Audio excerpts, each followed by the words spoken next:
자, 오늘 하나님 말씀 호세아 13장 4절 말씀입니다. 자, 호세아 13장 4절. 자, 우리 한 음성으로 천천히 합독합니다. 그러나 애굽 땅에 있을 때부터 나는 내 하나님 여호와라. 나 밖에 내가 다른 신을 알지 말 것이라. 나 외에는 구원자가 없느니라. 아멘. 할렐루야.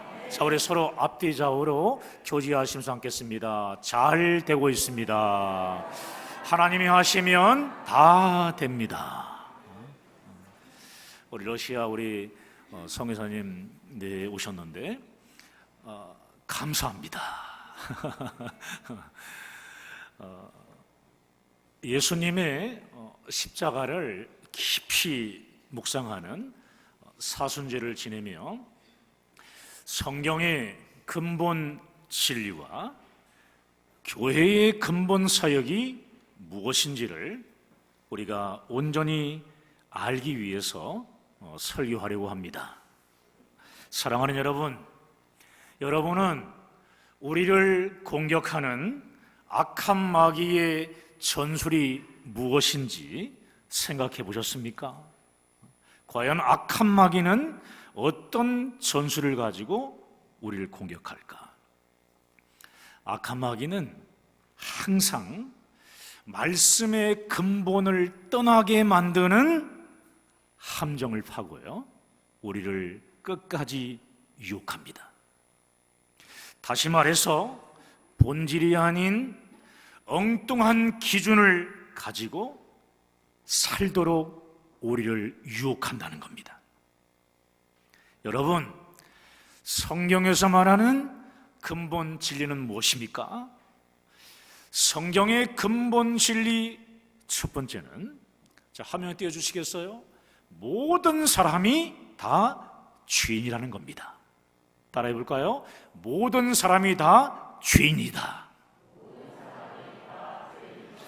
그래서요, 사람은 죄로 인해 영원한 형벌을 받아 지옥에 갈 수밖에 없는 존재다라는 것이 성경의 외침입니다.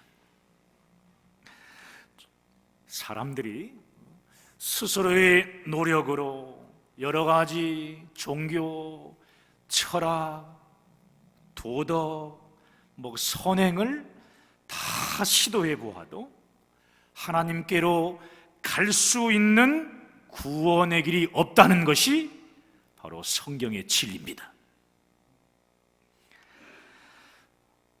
그래서 성경의 근본 진리 두 번째는 뭐냐 하면, 죄인들을 구원하시려고 우리 하나님께서 독생자 예수 그리스도를 보내셨다는 겁니다. 여러분, 그래서요, 기독교 신앙의 핵심은 구원자 되신 예수님께 집중되어 있습니다.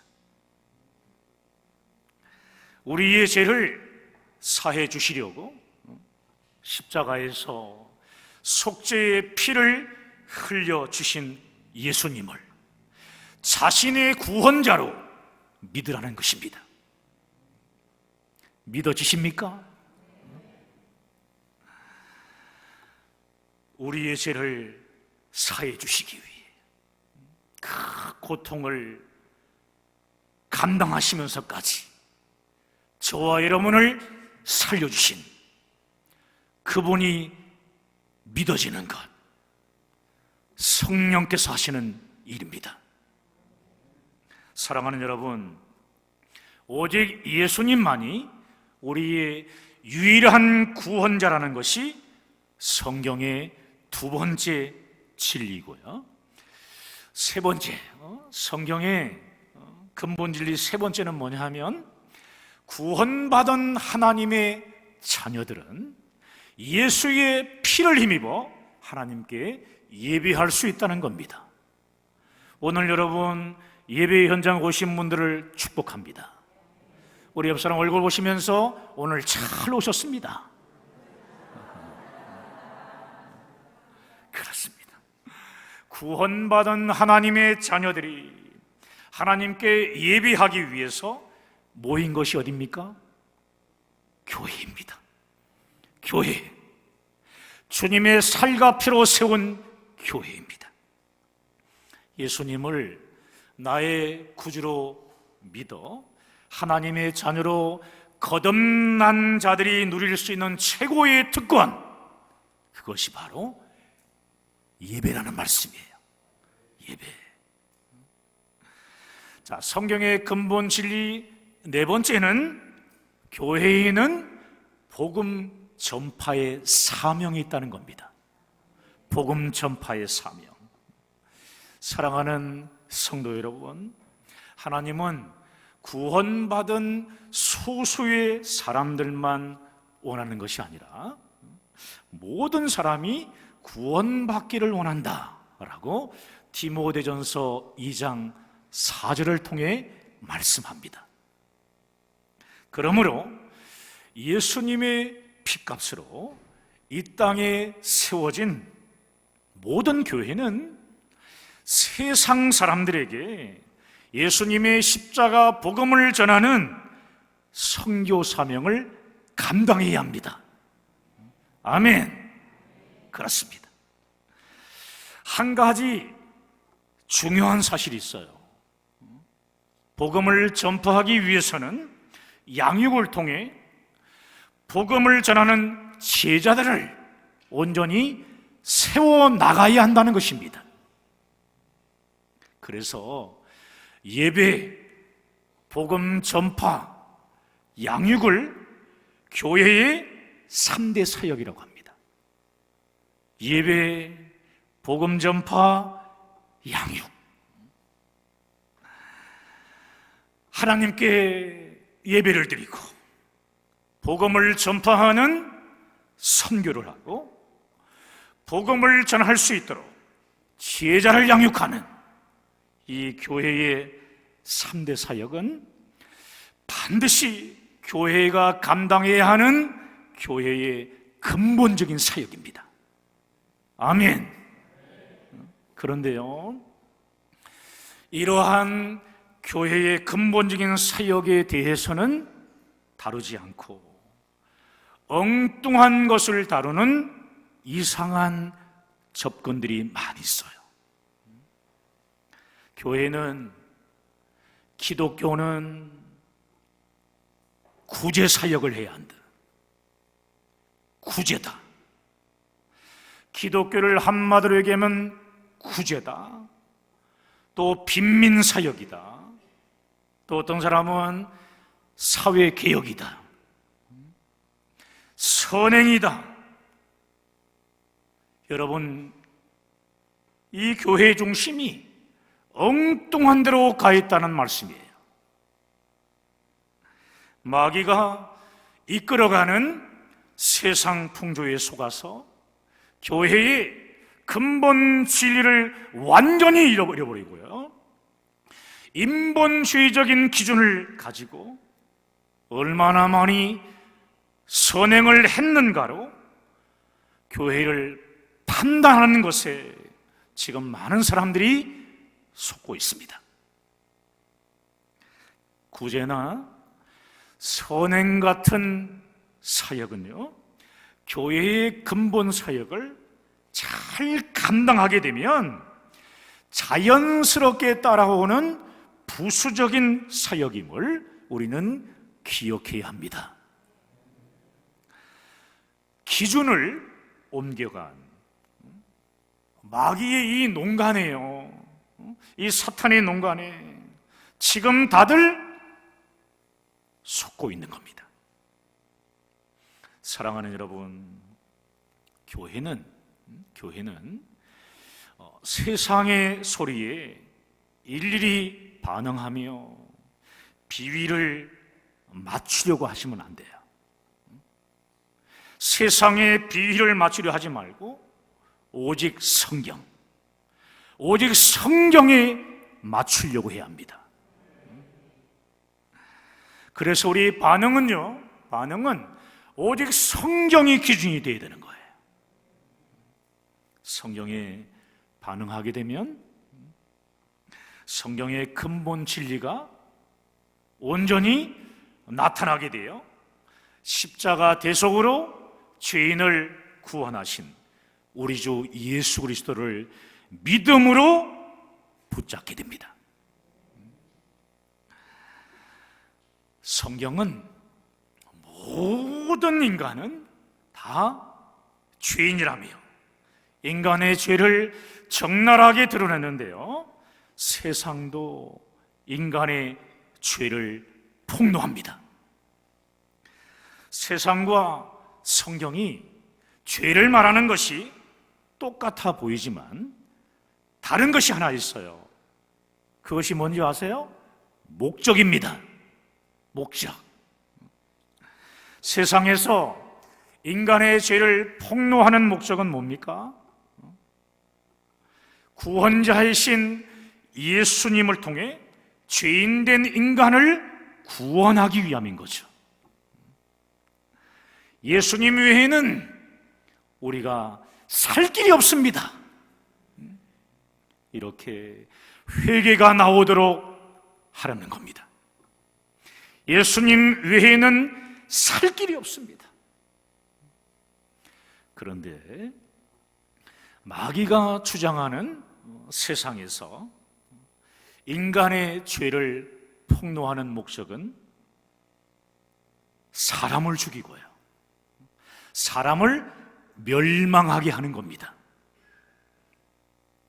죄를 폭로해서 좌절시키고, 폭로해서 자포자기하게 하고, 폭로해서 자살하게 만듭니다.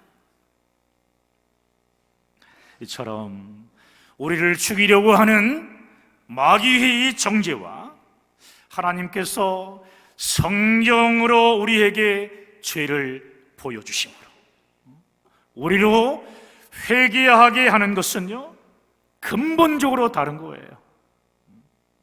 여러분, 속지 말고 잘 분별할 수 있어야 합니다. 기도하실 때마다 주여 분별력을 주시옵소서, 하나님 제게 분별력을 허락하여 주시옵소서, 이렇게 여러분 기도를 할 때마다 하셔야 돼요. 죄에 대한 폭로가 하나님께로부터 온 것인지 아니면 마귀로부터 온 것인지 명확하게 알 수 있는 기준이 있는데요, 그것은 죄에 대한 폭로를 통해 예수님의 십자가를 찾게 만드는가 하는 것입니다. 예수님의 십자가를 붙들고 회개함으로 하나님께로 돌아간다면 하나님께로부터 온 것입니다.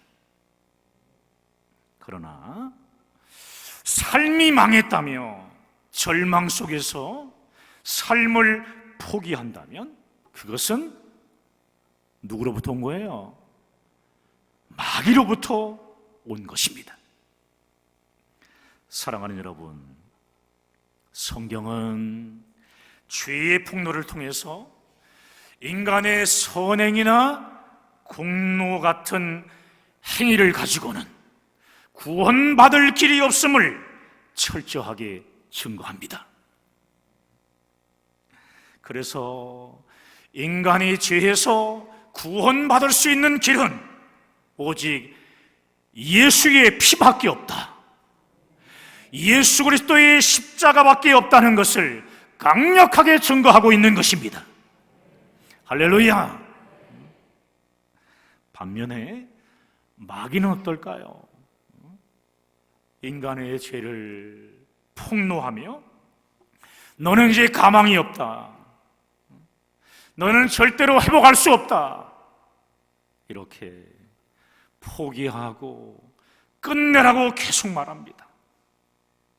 성경과 전혀 다른 것이죠. 우리가 죄인이라고 고백하며 하나님 앞에 눈물로 간절히 기도함으로 회개하는 것은 용서해 주시는 예수님이 필요하다는 증거입니다. 주여, 예수님밖에 없습니다. 예수님이 필요합니다. 나눠 할 것 없이 우리 모두는 다 죄인입니다. 죄의 문제가 많습니다. 해답이 무엇입니까? 바로 예수 그리스도가 해답입니다.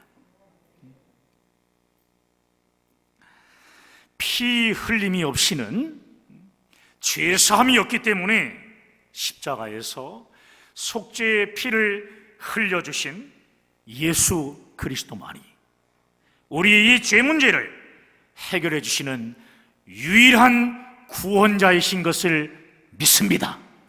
할렐루야!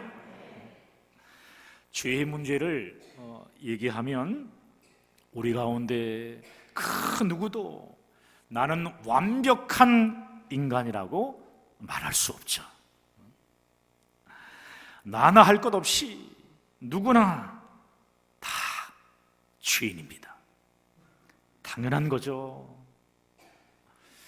많은 사람들이 우리나라는 문제가 너무 많다고 얘기합니다. 많죠. 여러분, 다른 나라는 어떨 것 같습니까? 다른 나라는 우리보다 훨씬 나을 것 같습니까? 다른 나라도 다 마찬가지입니다. 다를 것이 하나도 없는 거예요. 항상 부패와 타락은 죄성을 가진 인간의 실상입니다. 그러므로 예수 그리스도 외에는 소망이 없다는 성경의 진리를 믿음으로 우리는 붙잡아야 돼요. 예수 그리스도 없이는 우리는 살 수 없다. 성경의 진리를 우리는 붙잡고 살아가려는 거예요. 세상의 모든 문제의 유일한 답은 오직 예수 그리스도밖에 없습니다. 삶의 어려움, 고통, 고난, 환난, 이것을 해결할 수 있는 것은 예수의 피밖에 없습니다. 주님 앞에 나오면 삽니다. 많은 교회들이 마귀는 지금도 교회의 이름으로 속이며 나와서 자꾸 속삭인다라고 말해요. 문제 제기는 교회의 이름으로 해놓고 해결점은 사회적인 해결, 인본주의적인 해결로 하면 된다라고 교묘하게 주장합니다. 특징이 무엇입니까? 결코 예수님께 소망을 두지 않아요. 이것은 잘못된 겁니다. 인간의 죄인됨이나 교회의 많은 문제들은 오직 누가 해답이에요? 거시기가 해답입니다. 예수님이 해답이에요. 아멘? 그렇습니다. 사랑하는 여러분, 이제 우리는 제대로 분별해야 하는 거죠. 특별히 고난을 만났을 때 우리가 해야 할 일은 뭡니까? 우리 주 예수 그리스도의 십자가를 끝까지 붙들고 하나님만을 온전히 의지해야 하는 겁니다. 할렐루야. 그렇습니다. 마귀는 끊임없이 계속 하나님 말고 다른 것을 의지하라고 합니다. 다른 데에 답이 있다고 합니다. 교회는 무슨 대안이 있냐며 교회를 무시합니다.